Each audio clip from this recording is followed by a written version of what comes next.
우리는 성과 정욕에 중독된 세상을 살아가고 있습니다. 과거에 비해서 성적 수치심이 없어졌어요.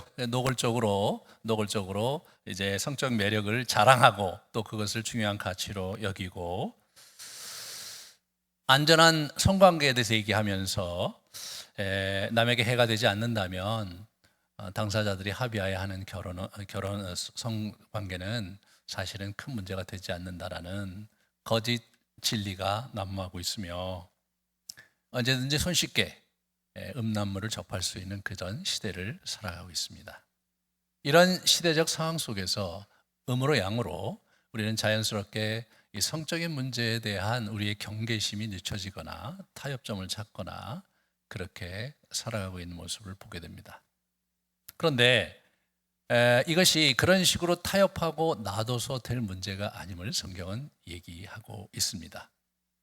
그러면 이런 시대 속에서 그렇게 보수적이고 엄격한 그런 기준을 갖고 살아야 될 이유가 있습니까? 아니, 그게 가능한 일입니까? 라고 말씀하신다면, 로마 시대의 문화나 역사에 대해서 조금만 관심이 있으셔서 자료를 찾아보시면 그 시대는 우리보다 훨씬 더 성에 중독된 사회였습니다.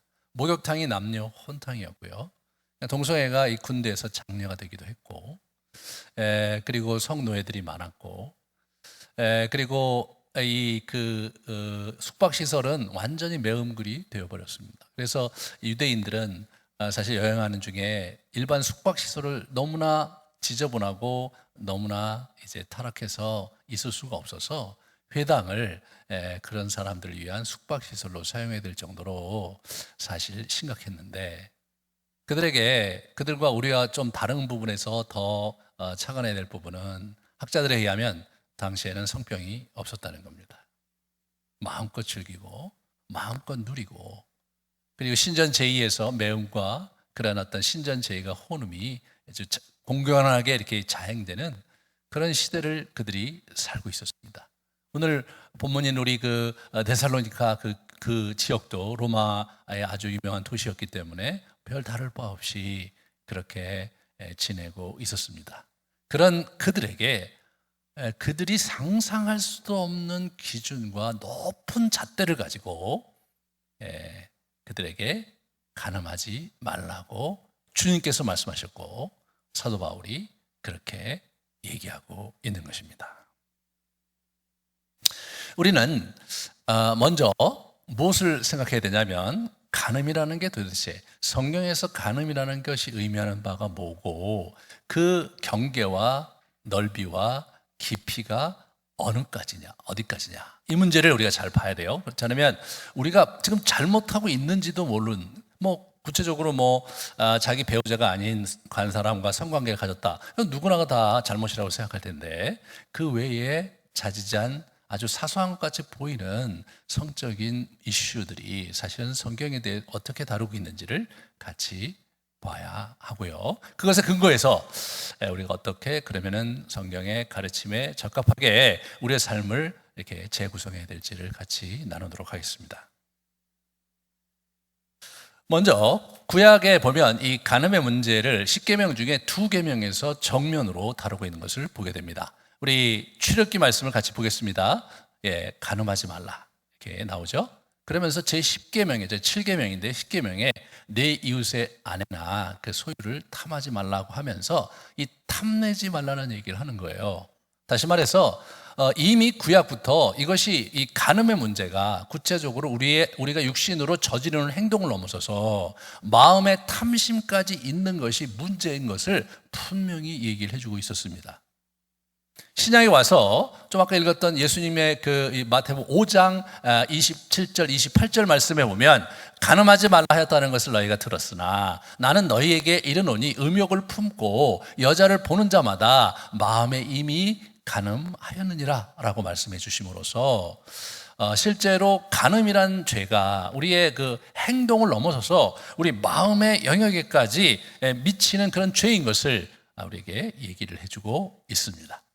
그런데 그렇다면 마음에 미치는 그 죄의 영역까지를 확장한다면 도대체 간음은 어디까지 이야기되어야 되는 것인가에 있어서 예수님이 아주 중요한 가르침을 주셨습니다. 마가복음 7장 21절 22절에 우리를 더럽히는 입에서 나오는 악한 생각의 12가지를 얘기하는데 그 중에 성과 관련된 항목이 세 가지가 있어요. 음란, 그리고 간음, 그리고 음탕입니다. 우리는 그냥 뭐 음란, 간음, 음탕 해서 뭐 그게 다 비슷비슷하고 막 저것이 혼동으로 쓰기 때문에 사실은 저것을 구체적으로 정리한 적이 별로 없었을 거라는 생각이 들어요. 제가 최근에 뭐 이런 관련된 책들을 쭉 봤는데도 저거를 경계를 이렇게 정확하게 기술한 곳은 없었습니다. 그래서 우리가 단어를 잠깐 살펴보면 그 경계가 어디까지인지 알 수 있어요. 음란은 뭐냐면 결혼하지 않은 사람들이 성관계를 즐기는 것이나 또 여러 가지 문란한 성생활을 얘기하는 겁니다. 매춘이 거기에 해당합니다. 우리나라 성경은 음란 또는 음행으로 이렇게 번역을 했습니다. 그것은 포르네이아라는 헬라에서 나온 말이에요. 네, 포르네이아. 그러니까 이 두 가지가 같은 말인데 성경에 이제 이렇게도 얘기하고 저렇게도 얘기하니까 뭐 굉장히 단어가 많으니까 우리가 헷갈리는 거예요. 크게 세 가지가 예수님께서 말씀하신 게 기본적인 개념이었더라고요. 두 번째가 간음입니다. 간음은 결혼한 사람이 자기 배우자 외의 사람과 관계하는 거, 그게 간음이에요. 예, 간음입니다. 그래서 모이케이아라는 헬라 단어를 썼는데 예수님께서 아까 마태복음 5장 27절에 말씀하신 간음하지 말라 했을 때 그 간음하지 말라가 저 모이케이아에서 나온 말입니다. 예. 그래서 저 간음하지 말라라는 것이 굉장히 그 브로드하게 일반적인 개념으로 쓰이긴 하지만 예수님께서 마가복음 7장 21절 22절에는 좀 더 협의의 개념으로 지금 쓰고 있는 것이죠. 마지막으로 이제 보면 음탕과 이제 세욕인데 음탕은 관능적인 쾌감을 즐기는 모든 것입니다. 포르노를 즐긴다든가 야한 춤이나 몸짓이나 언행을 즐기는 게 음탕이에요. 음탕. 그래서 이게 아셀게이아라는 그 헬라어에서 말인데 우리나라 말로는 방탕, 호색 이렇게 다 이렇게 막 혼용해서 이렇게 나오기 때문에 조금 헷갈릴 수 있는데 가장 적절한 우리 말은 아마 호색이 아닐까 싶어요. 호색. 예? 호색이 이제 이게 갖고 있는 기본적인 개념일 거라는 생각이 듭니다.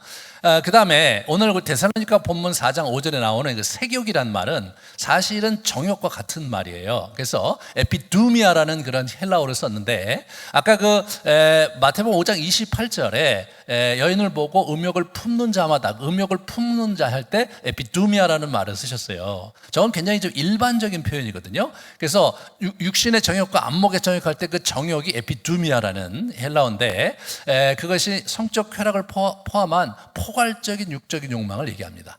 저건 좀 더 브로드한 개념이에요. 그러니까 앞에 세 가지 개념, 음란, 간음, 음탕이 예수님께서 설정하신 게 그게 이제 간음하지 말라에 해당하는 것이고 이제 이 정욕 또는 색욕은 좀 더 브로드하게 성적인 욕망 플러스 다른 욕망까지 합한 그런 욕망을 얘기하는 일반적인 표현입니다. 그러므로 우리는 이 성경에서 예수님께서 이 간음에 대해서 얘기할 때 그 경계가 사실은 굉장히 넓다는 걸 알 수가 있죠.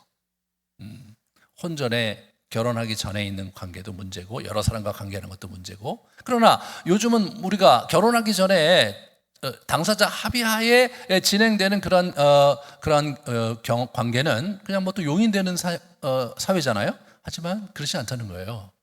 그리고 간음은 뭐 여러분도 동의하실 거고 그 다음에 이제 그 호색 같은 부분은 또 우리가 그냥 자연스럽게 너무나 이게 범람한 이 성적인 문화 속에서 우리도 모르게 이제 그 참여하게 되고 또 인터넷에 또 우리가 들락이게 되면서 우리가 경험하고 있는 그런 모든 것들 그 모든 것들이 사실은 하지 말라는 내용에 포함됐다는 거죠.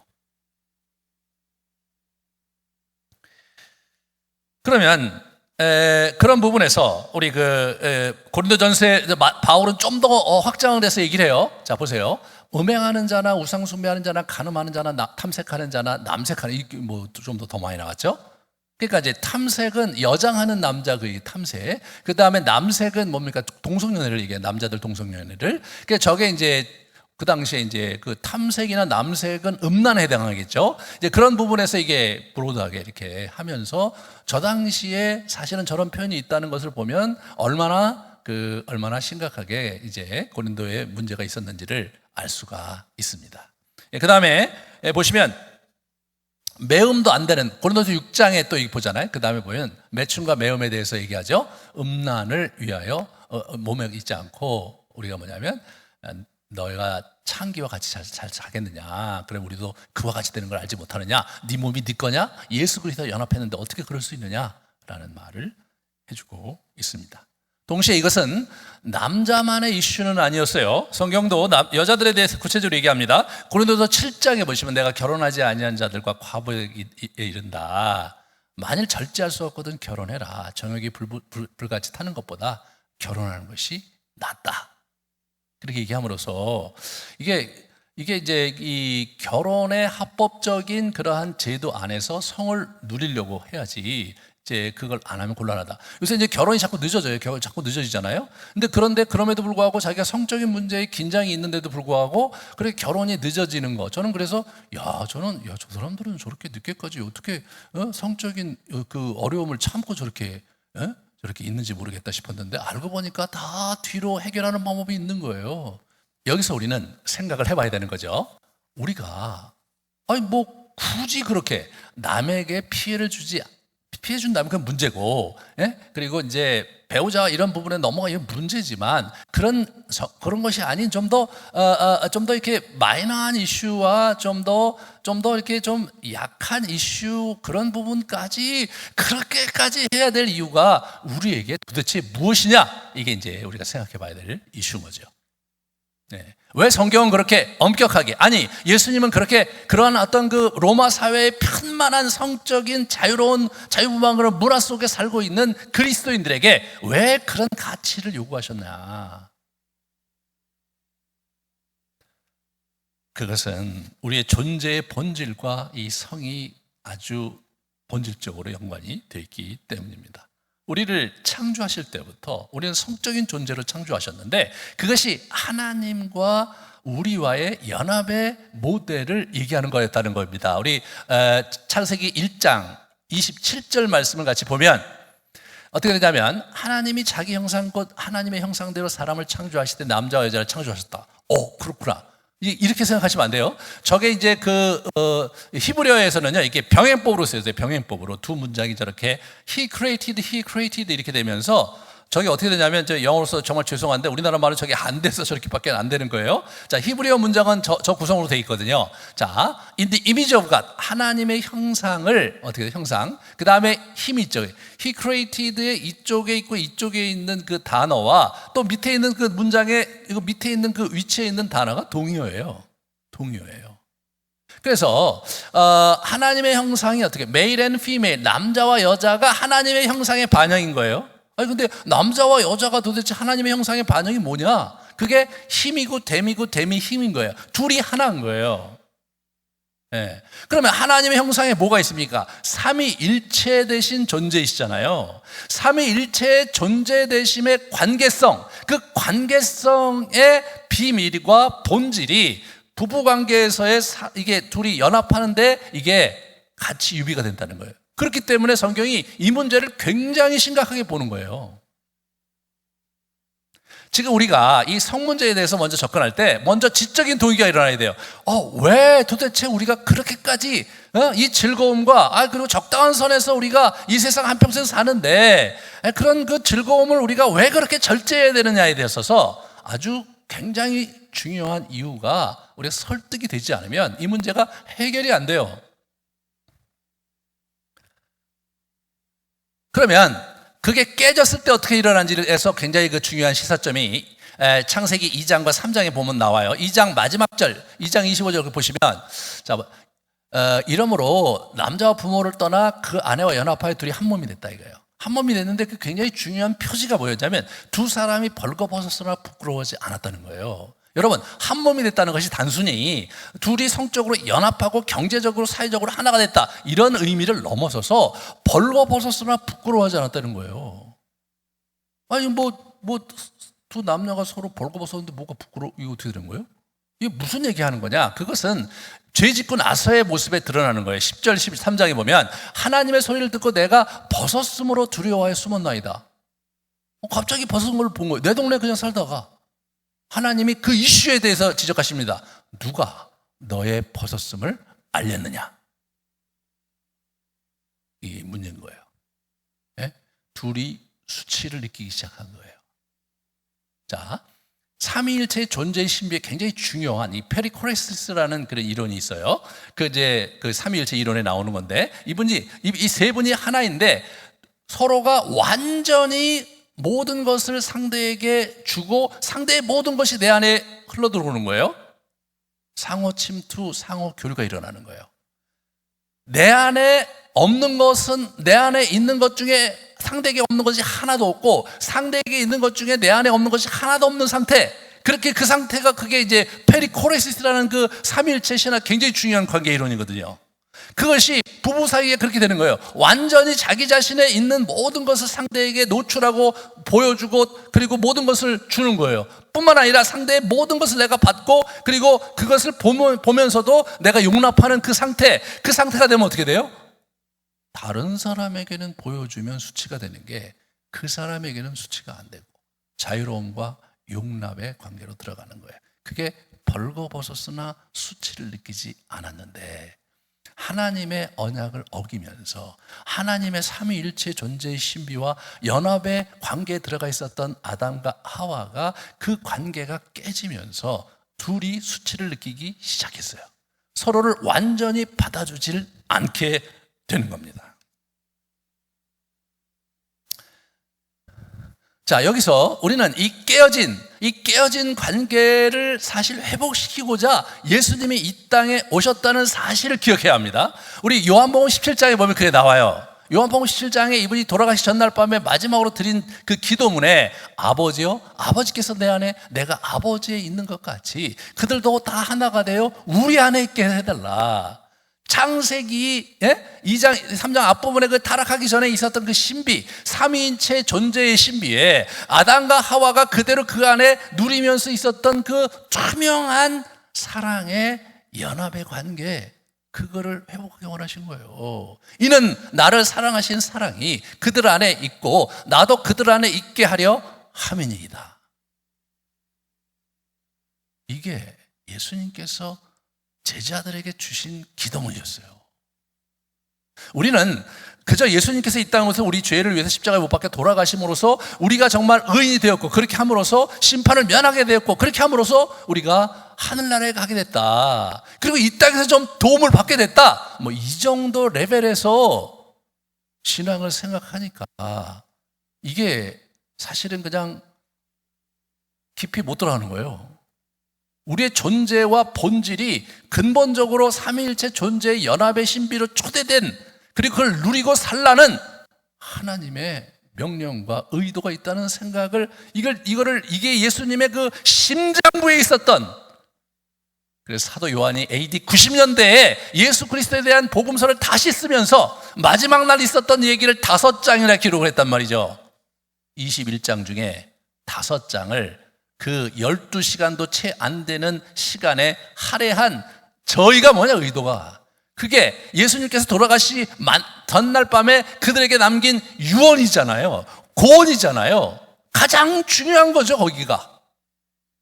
그래서 거기서 너희를 이제부터 친구로 하겠다, 내 제자가 아니라 친구다 얘기하시면서 그 연합의 그 서클에, 삼일째 교제의 서클에 초대를 하시는,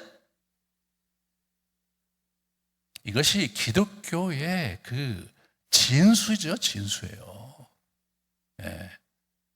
이 예수님의 초대를 다 이해하지 못하면 기독교의 반도 이해하지 못하는 겁니다.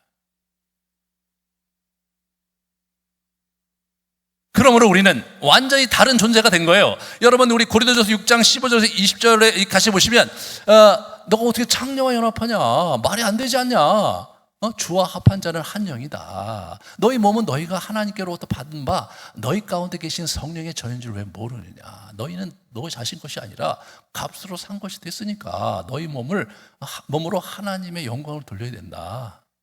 네 몸이 네 게 아니고 네 몸을 예수 그리스도께서 보혈로 정결케 하시고 사신 이유는 그분이 네 몸 안에 거하시려고 했기 때문이다. 그 중요한 가치를 놓치면 너는 도대체 뭐 하는 놈이냐.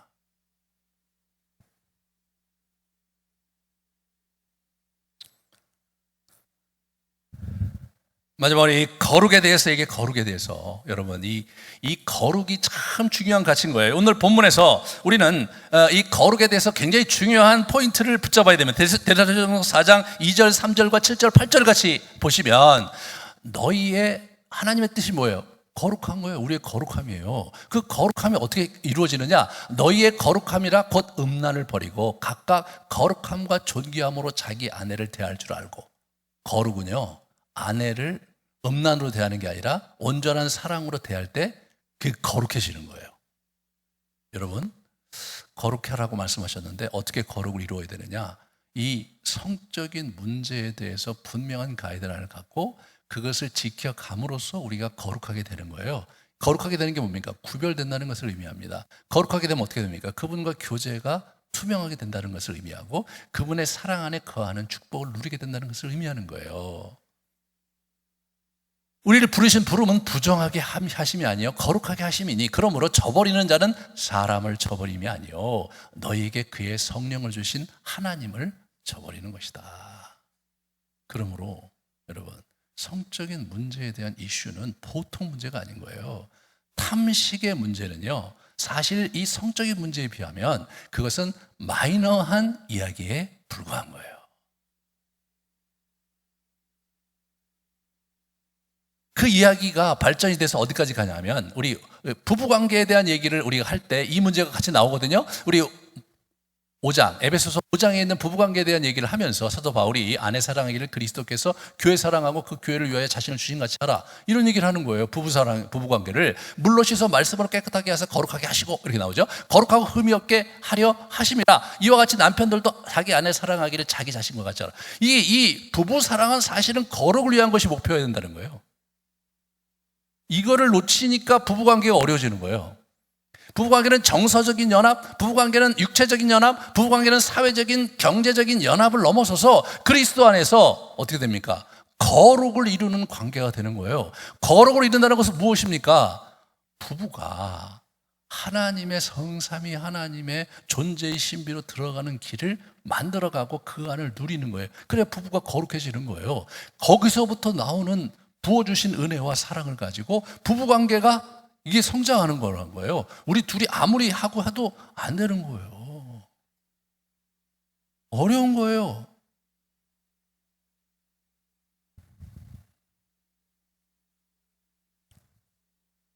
성관계는 그 부부관계 안에서 서로 온전히 내어준과 받음으로 연합되게 하는 신비의 결합장치고 그 도구로서 고안된 것이다.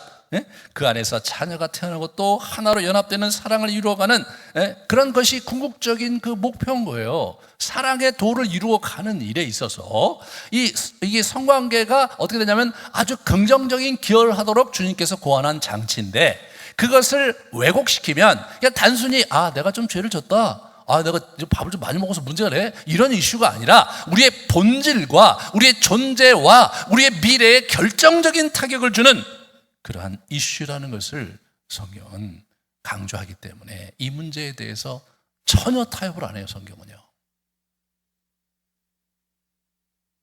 그렇기 때문에 성경이 자기중심적인 이 정역축으로 이제 인간들이 이제 완전히 마시가기 시작했다라는 얘기를 이제 하는 거예요. 하나님과의 관계에서 거룩한 관계를 놓쳤기 때문에.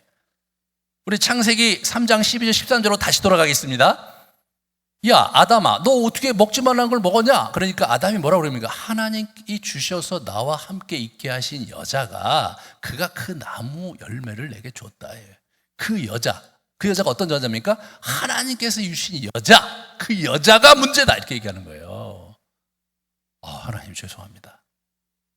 제가 당신께 명령을 받았는데 아내를 잘 다스리지 못하고 미처 생각하지 못하고 아내와 함께 그것을 먹었네요. 제가 어떻게 해야 될까요? 이렇게 나온 게 아니에요.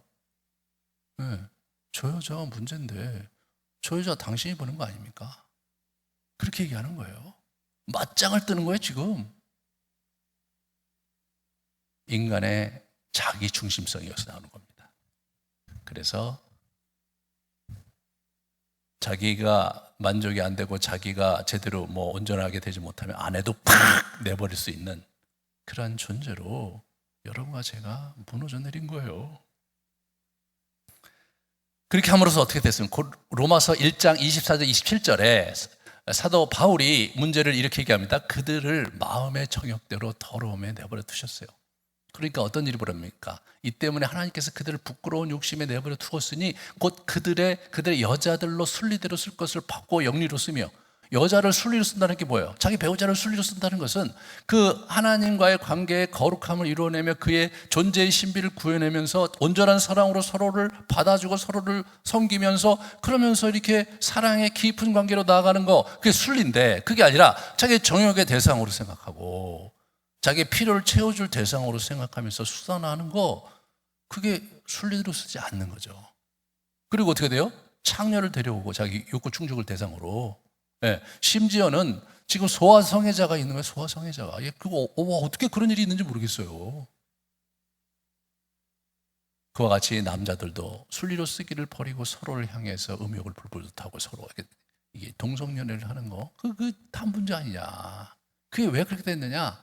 그 창세기에서 그게 문제가 되면서 망가져서 심각한 그 사랑의 결핍, 온전한 존재의 결핍을 그렇게 비정상적으로 왜곡돼서 그것을 채우려고 하는 그런 탐욕과 그런 것들이 그냥 뒤범벅이 된 그런 놈으로 바뀌어 버린 게 인간이다.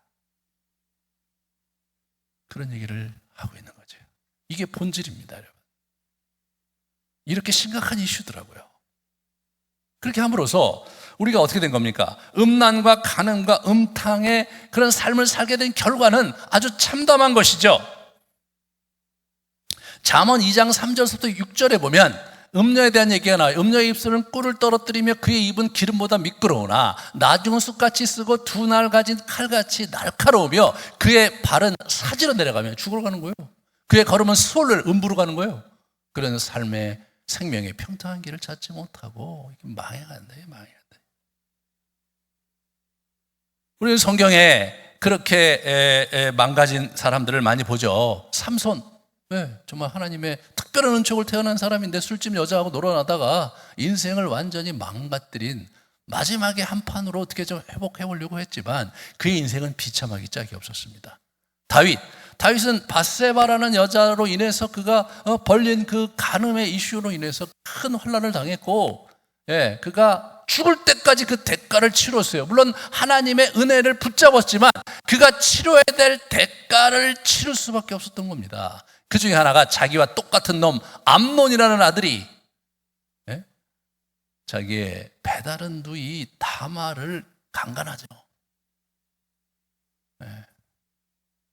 거기서 다말이 얘기해요. 제발 그러지 말고 아버지한테 얘기해서 나를 차라리 달라고 해라. 정당한 과정을 거쳐서 나를 원하도록 해라. 그 당시 여자가 결혼에 결정권이 없었잖아요. 아버지가 결혼이 있었잖아요. 아버지가 원한다면 나는 그렇게 하겠다 얘기하는 거예요.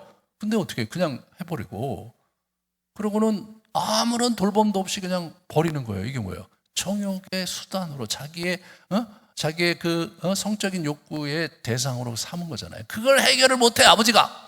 또 압살롬이 반역이 일어나면서 집안이 풍지박산 나는 거예요. 여러분, 우리 다윗이 굉장히 위대한 인물로 충성을 받는데 성경은 다윗의 그런 밧세바의 죄 때문에 사무엘 하에 그 가정이 얼마나 심각하게 무너지는지를 우리에게 얘기하고 있다는 사실을 정말로 주목해야 됩니다.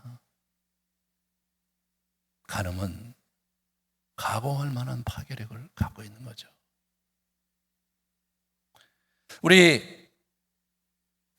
우리의 호흡, 에바그리우스는 뭐라고 했을까요? 궁금하시죠? 한번 제가 했습니다. 저게 이분이 얘기한 그 간음의 덕목의 전부예요. 제가 너무 놀랐어요. 이거밖에 기록을 안 했나. 근데 생각해보면요, 이게 폐부를 찌르는 아픔이 있어요. 여기에 음란의 영은 여러 육체에 대한 욕망을 자극하며 자기 절제를 수행하는 자들을 격렬하게 공격하여 그들이 아무것도 성취하지 못하는 것처럼 느끼게 하여 스스로 수행을 포기하게 만들고자 한다. 자기가 당한 거예요. 그죠?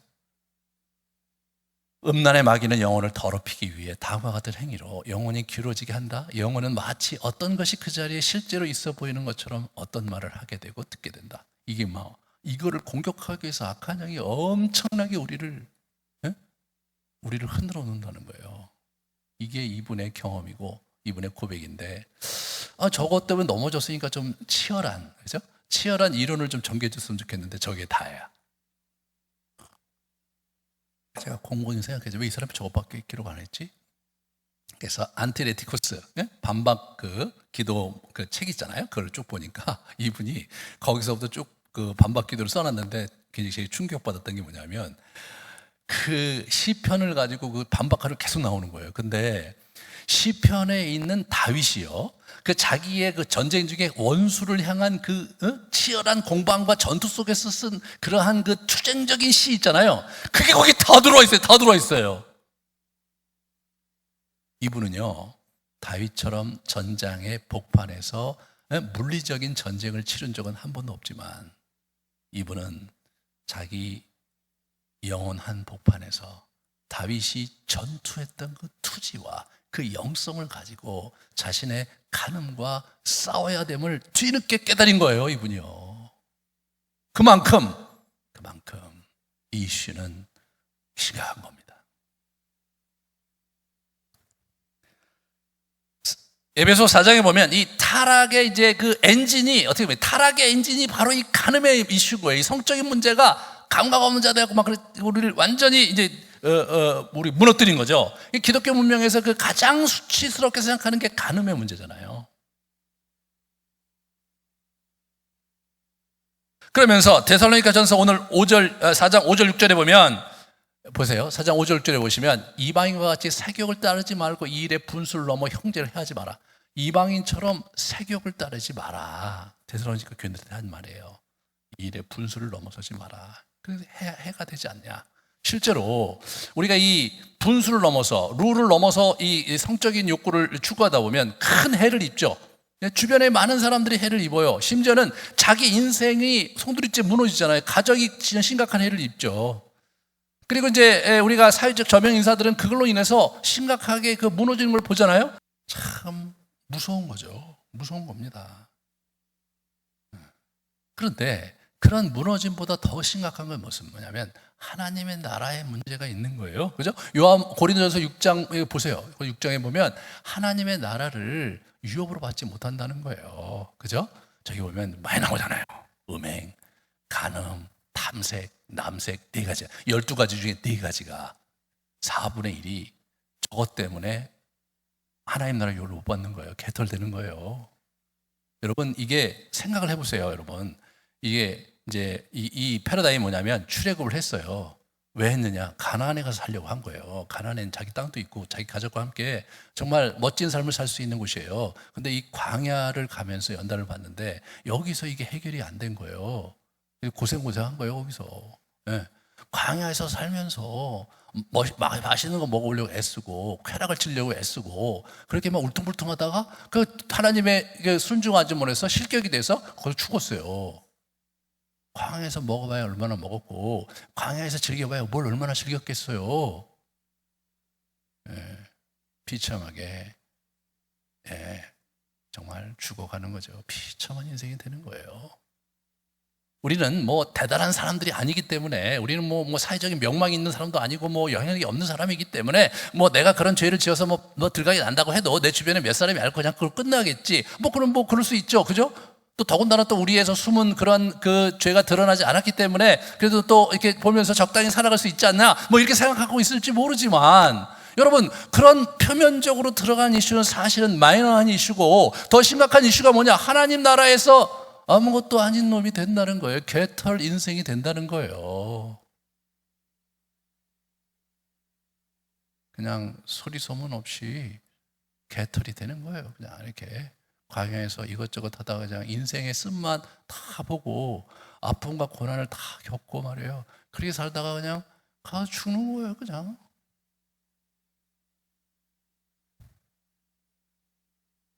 너무나 안타까운 거죠.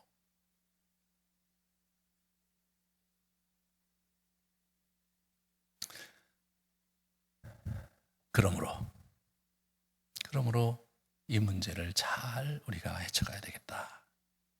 그러면 우리 이 사막의 수소승들이 이것에 대해서 우리가 어떤 통찰을, 우리가 지혜를 우리가 얻을 수 있느냐, 몇 가지로 제가 요약을 해봤어요. 자, 우리 같이 한번 보면서 얘기합시다. 사춘기로부터 시작하여 다른 악덕들이 모두 정복한 후에 마무리된다. 그러므로 사막 수도승들도 극히 소수의 사람만이 완전히 극복했다. 이게 요한 카시아누스가 한 말입니다. 야, 저희 약간 좀 이제 사막의 수도승들도 극히 소수의 사람이 극복을 했대요. 갑자기 마음이 좀 편해지더라고요. 야, 그렇게 해도 이게 안 되는 부분이 있는 거구나. 두 번째로는 육체와 영혼의 이중적 공격을 함으로 2배의 힘으로 저항해야 한다. 이게 이제 이 영혼의 문제가 있기 때문에 제가 지금 오늘 성경의 그 얘기의 가르침의 그 굉장히 중요한 것들을 제가 쭉 좀 정리를 해준 거예요. 이게 제일 중요하더라고요. 우리의 마음이 먼저, 우리의 생각이 동의가 되고, 그거 하면 안 되는구나. 야, 그거 진짜 문제네. 이 정도는 동의가 돼야 돼요. 그래야지 뭐 하지 말고 자식과 나오지.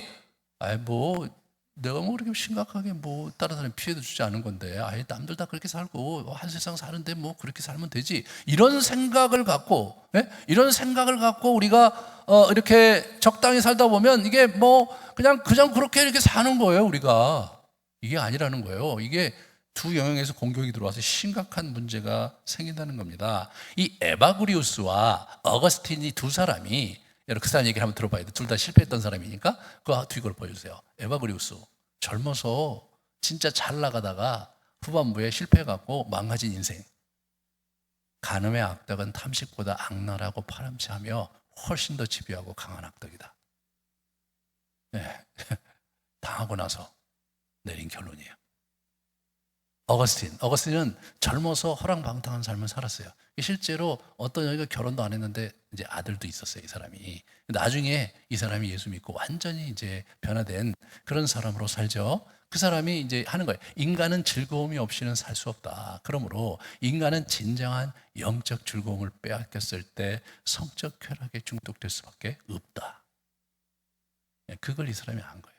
그러면서 자기가 하나님과의 진정한 즐거움으로 들어가면서 그거를 극복해낸 여정을 이분이 살아서 아주 대단한 일을, 북아프리카 카르타고에 있는 흑인이었던 걸로 생각이 되는데 대단한 일을 이분이 이루신 거예요. 초대교회 신학 전체를 완성하고 수도원도 하나, 그 어거스틴 수도회라는 수도회를 만들어요. 여러분, 어거스틴 수도회 소속에 있는 사람 중에 여러분이 알고 있는 사람이 한 사람이 있어요. 마틴 루터입니다.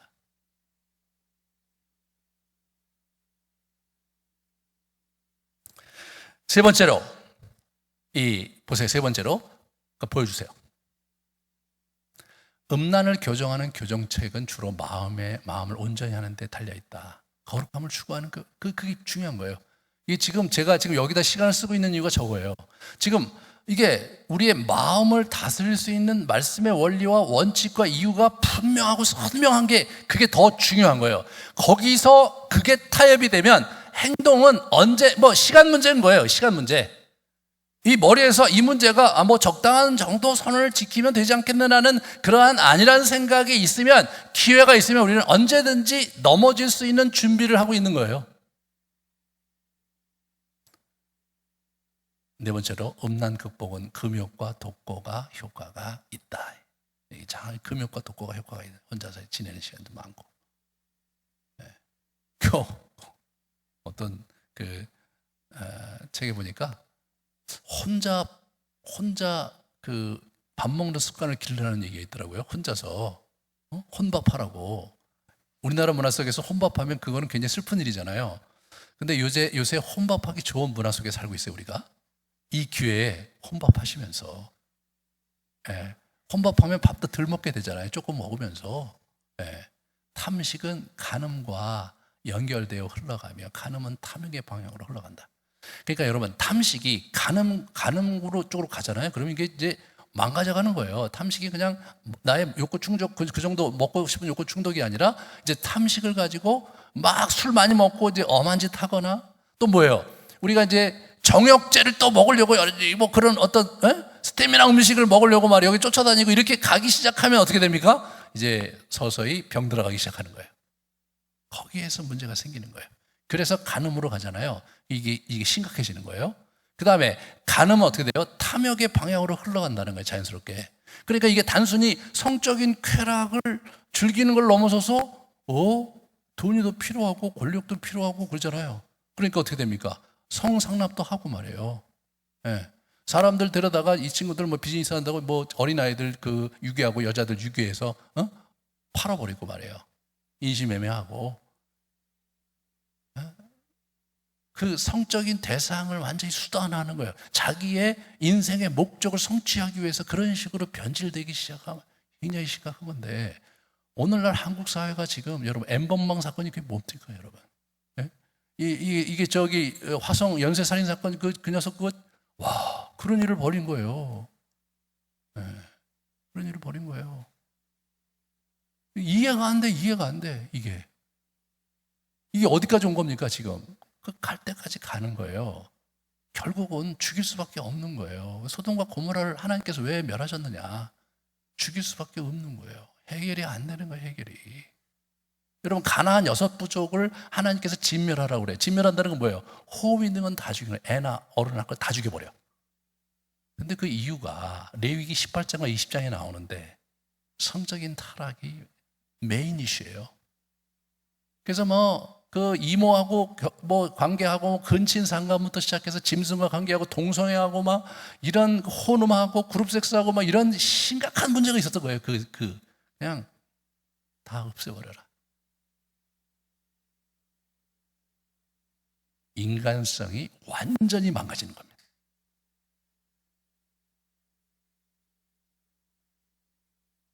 다섯 번째는 뭡니까?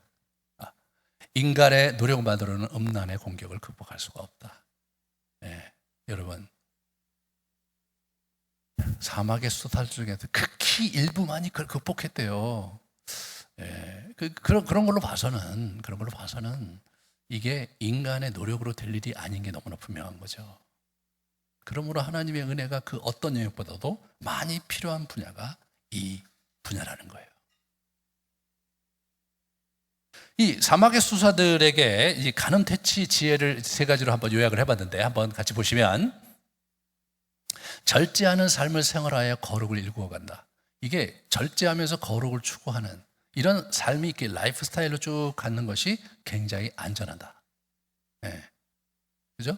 거룩을 추구할 때, 그분으로부터 사랑을 온전히 받고 그럴 때 이 문제를 핸들하기가 훨씬 더 쉬워지는 거죠. 2번째, 말씀을 암송하며 끊임없이 묵상하고 맹렬히 싸워가야 된다. 맹렬히 싸워야 돼요. 안티레티코스, 시편의 대적과 원수와의 전투 속에서. 제가 이번에 이제 준비하면서 너무 놀랐어요. 시편 그거를 우리는 전쟁을 하고 있지 않기 때문에 이렇게 이 정도는 아니지 이렇게 생각할 때가 많고, 이게 이렇게 악한 영과 싸우는데 이렇게 싸울 수도 있구나. 왜냐면 우리 치열하지 않으니까.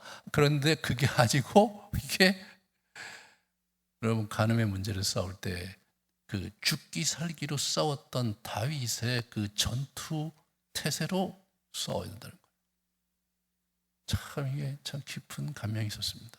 저 에바고리우스가 내린 결론이죠. 3번째로, 무너졌을 때 자신의 나약함과 죄성을 깊이 깨달음을 가지고 은혜를 구하며 겸허하게 주님께 나아가야 된다. 저 은혜가 아니고서는 이 덕목을 해결할 길이 없다. 자, 그러면은 우리가 어떻게 이거를 극복해야 될지, 첫 번째, 말씀의 원리를 쭉 한번 정리를 해봐야 돼. 이게 말씀이 뭐라고 하는지 그걸 정확히 알아야 각이 나오니까. 첫 번째가 뭡니까? 이 육신의 일을 도모하지 말라, 정욕을 위해서. 첫 번째가 그겁니다. 그래서 보여주세요. 우리 로마서 13장, 그죠? 음란을 호색하지 말고 정욕을 위하여 육신의 일을 도모하지 말라. 그런 일을 도모하고 그러지 말라는 거예요. 우리가 선을 행하기에 힘쓰고, 그리고 다른 사람 섬기는 데 힘쓰고, 사랑을 나누는 데 힘쓰고. 2번째로, 배우자와 진실한 관계를 유지해야 된다. 결혼을 귀히 여기고 침소를 더럽히지 않게 하라. 음행하는 자와 간음하는 자들은 하나님이 심판하신다. 심판하신다는 거예요. 배우자를 소중하게 생각해라. 우리 솔로몬이 얘기하잖아요. 젊어서 얻은 내 아내를 소중하고 즐거워하며 살아라. 눈 딴 데 돌리지 말고. 그게 네 북이다. 이 세상이 내 분봉이다. 세 번째로 뭡니까? 고린도서 6장에 나오죠. 음행을 피하라 이거예요. 피하라. 이 피해야 되는 거예요. 그죠? 이 대적과는 싸워야 되고 음욕은 피해야 되는 겁니다. 이길 장사가 없는 거예요. 네 번째로 어떻게 돼요? 회개해야죠. 네 번째로 보시면 그 행한 바 더러움과 음란함과 호색함을 회개하지 아니함 때문에 슬퍼할까 두려워한다. 이걸 그렇게 했으면 회개해야 되는데 회개 안 하고 그냥 또 주저앉아갖고 말해요. 적당히 개기면서 뭐 한 세상 또 그렇게 살면 되지 뭐. 내가 뭐 하나님을 대적하려고 그런 건 아니니까. 나의 연약함이 그럴 수밖에 없지 않나. 이런 얘기하면서 이제 이렇게 회개를 안 하거나 회개를 했는데 뭐 회개를 해봐요. 어제도 회개했는데 오늘 또 그랬는데 내일도 또 그럴 텐데 회개하기도 더 민망하고. 그러면 안 된다는 거죠. 왜냐하면 다섯 번째로 돛가지불이 있거든요. 그게 참 어려운 거예요. 볼지어다 내가 그를 침상에 던질 터이요 그와 더불어 가늠한 자들도 만일 그의 행위를 회개하지 아니하면 환난 가운데 던져버리겠다. 내가 너희 각 사람의 행위대로 갚아주리라. 마지막 이 심판이요 행위대로 갚아주는 거예요. 회개하면 이 문제가 해결되지만 회개 안 하면 문제가 되는 거예요. 근데 회개를 뭘 해야 될지 잘 모르는 경우가 있는 거예요, 우리가. 그래서 미처 회개를 못 할 수도 있는 거예요. 그죠? 그러니까 늘 깨어서 자기 자신을 잘 봐야 되는 영역이 바로 이 부분이라는 거죠. 여기서 우리는 이 궁극적으로 우리가 이제 붙잡아야 될 게 뭐냐, 이렇게 하지 말고 이런 거, 뭐 하지 말라고 이런 거보다 더 중요한 것은요, 제가 이렇게 이제 살아보면서 느낀 건 뭐냐면 긍정적인데 에너지를 더 많이 쓰는 쪽으로 이거를 가져가는 것이 훨씬 더 건강해질 수 있다는 거예요. 하지 말아야 될 쪽이 아니라 하라는 쪽으로 가는 거예요. 뭘 하는 건가? 우리가 이제 말씀의 근거가 있어야죠. 같이 한번 보겠습니다. 로마서 13장에 있는 말씀을 같이 볼게요. 가늠하지 말라, 살인하지 말라, 이런 거 있는데 사랑은 이웃에게 악을 행하지 아니하나니 그러므로 사랑은 율법의 완성이다. 사랑의 도를 추구하는 거예요. 건강한 사랑의 도를 추구할 때, 그럴 때 이 문제에 대해서 좀 우리가 여유를 갖게 되는 거예요.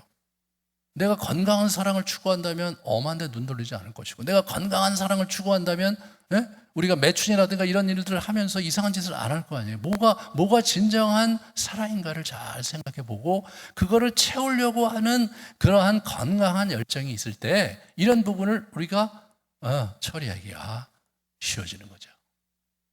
자, 그러면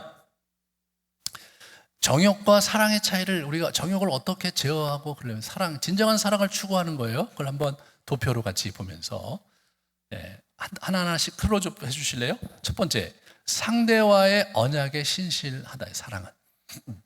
정욕은 뭐예요? 삶을 나누고 돌보려는 마음이 없다. 정욕이에요. 그러니까 우리가 상대방의 언약에 충실하려는 사랑을 하는 거예요. 우리가. 두 번째, 서로에게 숨김없이 벌거벗어서 부끄러움이 없게 사는 거예요. 중요한 것을 감추고 드러내지 않는 거예요. 정욕은.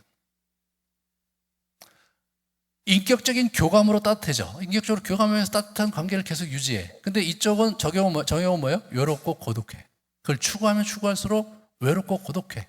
상대방을 나의 욕구 충족의 대상으로 생각하니까 충족되지 않으니까 고독해. 사랑은 뭐예요? 미래를 위해서 절제하는 거예요. 그러나 정욕은 현재의 감정과 만족에만 골몰하는 거예요. 사랑은 신실하고 지속적인 헌신이 동반되는 겁니다. 그런데 정욕은 감각적, 정서적 쾌락이 충족되어야 유지되는 관계가 되는 거예요. 사랑은 하나님을 위해 상대를 즐기는 거예요. 그 거룩함, 그죠? 하나님과의 그 삼일체 존재의 신비에 들어가기 위해서 상대를 같이 누리고 즐기는 거예요. 그 유업도 중요하고 말이에요. 영성생활이 중요하겠죠. 하지만 정욕은 자기 만족을 위해 상대를 즐기는 겁니다. 상대를 이용하는 거죠. 그러므로 사랑은 언약의 법과 하나님 중심인데 정욕은 자기 만족과 자기 중심으로 치우치는 겁니다. 그러니까 우리가 저런 진정한 사랑으로, 온전한 사랑으로 자꾸 우리가 이렇게 내 아내와 내 배우자와의 관계, 내 이웃과의 관계를 저런 식으로 자꾸 만들어갈 때 이쪽 정욕에 있는 것들이 자꾸 줄어들 거 아니에요? 줄어들 거 아니에요. 네. 그러면서 우리가 좀 더 여유를 갖고 그 문제에 대처할 수 있는 거죠. 이게 우리가 그냥 내가 하는 욕구에 충족을 하기 위해서 그거를 바트게 그냥 요구하고 그렇게 이 여유가 없이 이게 사람이 살다 보면 그 통제가 잘 안 되죠. 예. 그런데 실제로 이런 건강한 사랑을 추구하다 보면 한 번 더 숨을 쉬고 한 번 더 멈추어서 생각하게 되고, 아, 내가 지금 뭐 하고 있는 거지? 이런 생각할 여유가 우리에게 이제 찾아올 수 있다는 거죠.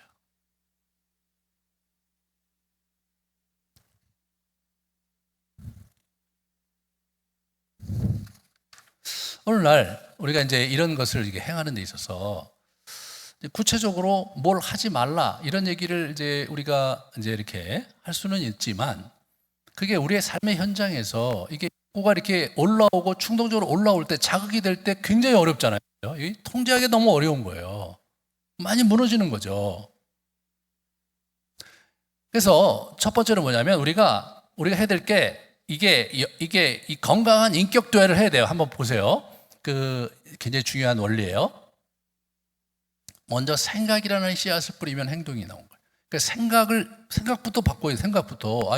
내가 지금 뭐가 중요한 거예요? 내가 하나님과의 나의 관계와 내 가족과의 관계 속에서 온전함을 이루는 게 되게 중요하다.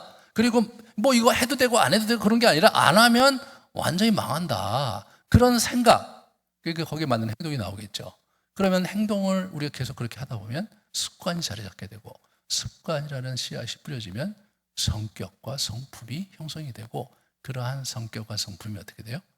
운명을 바꾸는 겁니다. 운명을 바꾸는 거죠. 우리가 기본기를 철저하게 익힌다면, 우리의 정말 성령의 열매인 이 귀한 성품들, 온전한 성품들을 연마하는데 우리가 계속해서 우리의 시간을 쓴다면, 그러면 자연스럽게 그것이 나에게 편한 덕목이 되고, 악한 덕목에게 거리를 두고, 그리고 그것을 좀 더 한 번 더 생각하면서 물리치는 일에 큰 힘이 될 것이고, 그렇게 된다면 우리의 운명이 바뀔 거라는 거죠. 신앙생활 하면서 이거를 우리가 굉장히 이 덕목을 우리가 잘 해결해 가면서 우리가 헤쳐가지 않는다면 계속해서 그냥 일희일비 하는 거예요. 그죠? 어떤 때는 되게 좋았고 하나님 감사하다가 어떤 달은 괜히 푹 꺼지고 막 계속 이렇게 계속 사는 거예요. 우리 교회 여러분, 이게 참 얼마나 안타까워요. 제가 이제 이 영성훈련하게 된 동기가 거기 있어서 맨날 그 타령이 어때 좋았다가 또 안 좋았다가 또 좋았다가 안 좋았다가, 어떤 때 기도가 잘 됐다가 또 안 됐다가 말이에요. 이게 막 이런 시간들을 계속 보내면서 고통스럽더라고요. 왜 내 신앙생활에 성장이 없냐? 왜 나는 왜 과거보다 좀 더 편안하고 좀 더 깊이 있게 주님께 나가지 못하느냐? 어디가 문제냐, 어디가? 그런 부분에서 정말로 여러분에게 도전하고 싶습니다. 이 어려운 시기에 이 축소지향적으로 살아야 되는 거예요. 여러분, 앞으로 우리의 미래는 어떻습니까? 과거처럼 풍요롭지 않아요. 과거처럼 기회가 많지도 않습니다. 우리는 제한된 자원 속에서 정말로 소박하고 아주 근면하고 절제하며 살아야 됩니다. 그래야 우리가 이 고난의 영역을 넘어서 다음 장면에 기회를 얻을 수 있고 우리의 자녀들을 온전히 세울 수 있습니다. 그러려면 어떻게 돼요? 내공이 쌓여야 돼요. 내공이. 아직 이제 환란이 시작도 안 했다고 그러더라고요. 본격적인 환란이 찾아오게 될 때 어떻게 그것을 내가 이겨낼 수 있느냐, 이게 관건이거든요. 제가 지금 이걸 하는 이유가 그거예요. 이게 되지 않으면 앞으로 닥칠 환란에서 우리가 어떻게 중심을 잡을 수 있겠습니까?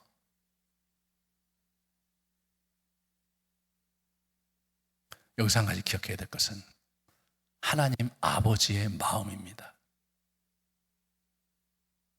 이게요, 계속해서 여러분, 우리가 이제 이런 성적인 문제에 있어서는 계속 넘어지는 거예요. 계속 넘어져요. 잘 됐다가 또 안 됐다가, 잤다가 안 됐다가 계속 그러는 거죠. 참 고통스러울 때가 많은 거예요. 중요한 게 뭐냐면 싸움을 포기하면 안 돼요. 자포자기하면 지는 거예요. 그냥 흘러내려가는 거예요. 거대한 이게 강물을 우리가 거슬러 올라가야 되거든요. 근데 이게 우리가 어떻게 계속해서 헤엄쳐야 돼. 계속해서 우리의 꼬리를 흔들어야 돼. 그래야 쓸려 내려가지 않고 올라가잖아요. 자포자기하면 어떻게 돼요? 자기는 아무 짓도 안 하는데 계속 흘려 내려가는 거예요. 우리 인생이 그럴 수 있다는 거죠. 근데 이게 벼룩도 낯짝이 있지. 맨날 그 타령을 하면 또 이 죄를 넘어지고 또 이 죄를 넘어지고. 예. 더군다나 우리가 스트레스가 많고 그럴 때 식탐으로 가는 사람도 있지만 성적인 욕구를 해결하는데 비정상적으로 해결하려는 그런 욕구가 우리 안에 또 끊임없이 우리를 괴롭힌단 말이죠. 어거스틴이 한 얘기처럼 하나님과 나와의 진정한 관계를 찾기 전까지 인간은 계속해서 그런 쾌락을 추구할 그러한 충분한 소양이 있는 놈들이 우리라는 거죠. 오죽하면 그거를 이루려고 갔던 사막의 수도사들도 이 문제가 해결이 안 되는 거예요. 육신을 갖고 있는 한 이 욕구와 이 문제가 계속해서 우리를 괴롭히는데 그것에 끝나지 않고 그것을 공격하는 악한 영들이 있어서 그것을 빌미로 우리의 인생을 무너뜨리고 우리가 하나님 앞에 가까이 가지 못하도록 만들고 그렇게 하면서 우리 인생이 이 땅에서 하나님으로부터 누려야 될 축복과 사랑을 전혀 감지도 못하게 그렇게 만들어버리는 1년 내내 예배를 드려도 감격이 없는 예배를 드려야 되고 말이에요. 기도자락을 어떻게 한 번만 어떻게 하려고 해도 1년 내내 기도가 안 되는 그러한 엄청난 황폐함을 경험하게 되는 겁니다. 이게.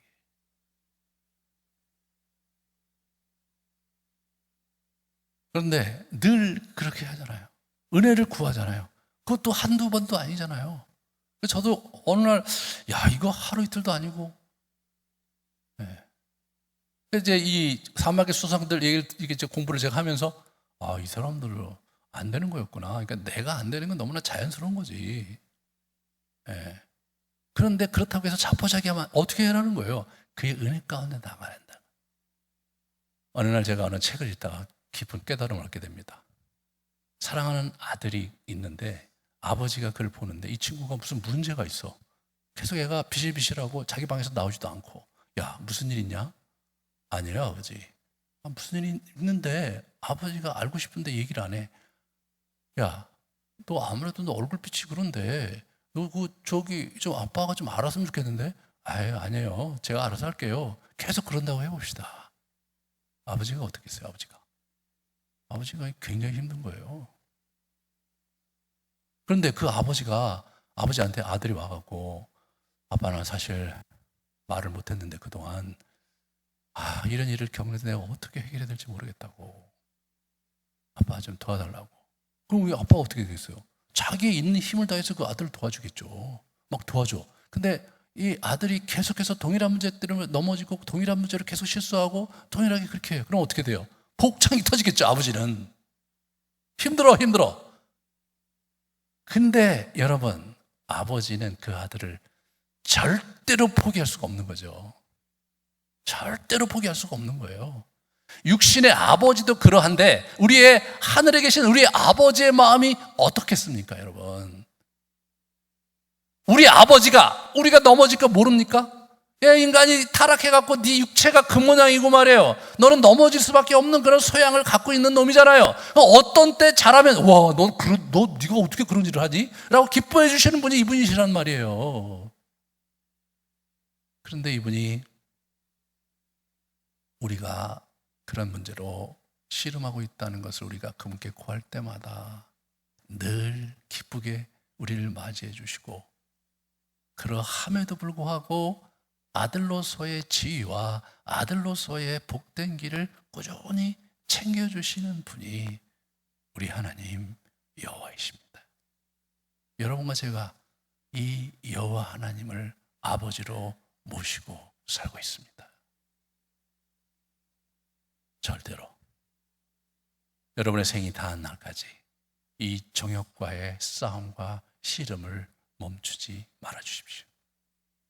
한없이 자비로운 우리의 아버지에게 가서 도움을 청하면서 넘어지고 깨어지더라도 다시 그분의 은혜로 일어나면서 여러분의 인생을 그분의 창조 안에서 복된 여정으로 달려가시는 여러분 되시기를 주님의 이름으로 축원합니다. 아멘.